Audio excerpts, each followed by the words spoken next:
સુરત જિલ્લાના ગ્રામ્ય વિસ્તારોની મામલતદાર કચેરી અને પંચાયતોમાં ઇન્ટરનેટ કનેક્ટિવિટી ખોરવાઈ।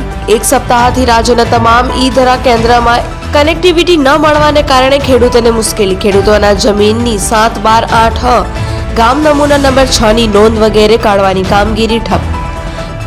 ખેતીની જમીન ખરીદ વેચાણના દસ્તાવેજની નોંધણી પણ અટકી પડી। વલસાડ મામલતદાર અને સુરત જિલ્લા ખેડૂત સમાજ પ્રમુખ પરિમલ પટેલે મૌખિક રજૂઆત કરી। એનઆરઆઈઓ પણ વતન આવતા જરૂરી કામો અટવાયા। સત્વરે રાજ્યના તમામ ઈ-ધરા કેન્દ્રમાં કનેક્ટિવિટી મળે તેવી લોક માંગ ઉઠી છે।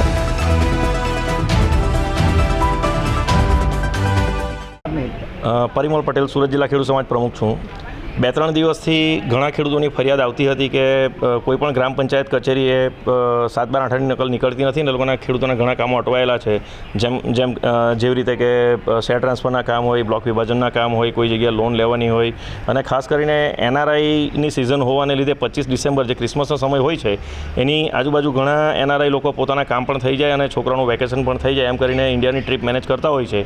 પરંતુ એમને પણ 7, 12, 8ની નકલ નહીં નીકળવાને લીધે એ લોકોના પણ શેર ટ્રાન્સફરના, જમીન વારસાઈના ઘણા કામો અટકી પડ્યા છે, જેને લીધે આજે મામલતદાર સાહેબને રજૂઆત કરવા આવ્યા હતા કે ટેકનોલોજીનો જમાનો છે। જ્યારે આપણે ડિજિટલ ઇન્ડિયાની વાત કરતા હોઈએ ત્યારે 12 થી 15 દિવસ એક સર્વર ડાઉન થઈ ગયું અને રિપેર કરવામાં લાગે એ વાત સમજમાં આવે એવી નથી।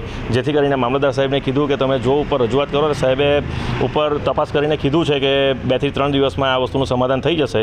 છતાં પણ જો જરૂરી કંઈક પણ ઉપર રજૂઆત કરવાની હોય તો કરવાની એમણે ખાતરી આપી છે। જી આપનું નામ? મારું નામ કેયુર પટેલ, હું ખેડૂત છું એના ગામ। કેવુંભાઈ, શું સમસ્યા છે ઈ-ધરામાં અને કયા પ્રકારની મુશ્કેલી ક્યાં ક્યાં રજૂઆત કરી? હવે ઈ-ધરામાં એવું થયેલું છે કે અમારે છેલ્લા 15 દિવસથી અમારી નકલ નથી નીકળતી ઓનલાઈન। સરકારની સિસ્ટમમાં કંઈ પ્રોબ્લેમ છે, સરકારે રિપેર કરાવી નથી। એ લોકોનો સર્વર ડાઉન છે એમ કહીને અમને નકલ આપતા નથી। હવે અમારું કામ એનઆરઆઈનું કામ। બીજું કે અમારાથી દિલ્હી મુંબઈ એક્સપ્રેસવેમાં યુટિલિટી શિફ્ટિંગ થઈ, બધી જગ્યાએ એ લોકોના પેમેન્ટ આવવાનું હોય ને બધું કામ હોય કે અમારે કાંઈ બ્લોક વિભાજન કરવાનું હોય કે દસ્તાવેજ કરવાનો હોય કે અમારે પેઢીનામું કરાવવાનું હોય, બધે નકલ જુએ। હવે એ લોકોની સિસ્ટમને આમાં જે પ્રોબ્લેમ છે તેને લીધે નકલ નીકળતી નથી, અમારા કામ અટવાયેલા છે। અમે જ્યારે જાય ત્યારે એ લોકો એક જ જવાબ આપે અમને કે ઉપર સિસ્ટમમાં પ્રોબ્લેમ છે એટલે નકલ નીકળતી નથી। હવે એના માટે ખેડૂતે શું કરવાનું? આખો દિવસ ખાલી આટા ફેરા જ કરવાના રોજ એ લોકોની જવાબદારી હોય કે નહીં કે નકલ ખેડૂતની ટાઈમ ટુ ટાઈમ નીકળે, સિસ્ટમને અપડેટ રાખે। વૈકલ્પિક કોઈ રસ્તો બતાવ્યો ખરો તમે? ના, એ લોકો એમ કીધું કે અમે ઉપર જાણ કરી છે, વહેલી તકે તમારું દૂર કરવું, પણ છેલ્લા 15 દિવસથી અમને કંઈ નિકાલ મળ્યો નથી। પણ એવી જ અમારે આજે મામલતદાર સાહેબને કહેવાય તો મામલતદાર સાહેબે આશ્વાસન આપ્યું છે કે 2-1 દિવસમાં તમારું કામનો નિકાલ થઈ જશે, જે પ્રોબ્લેમ છે ઉપરથી સર્વર રિપેર થઈ જશે અને તમારું કામ થઈ જશે। Bureau report, Jansakshi news, Bardoli.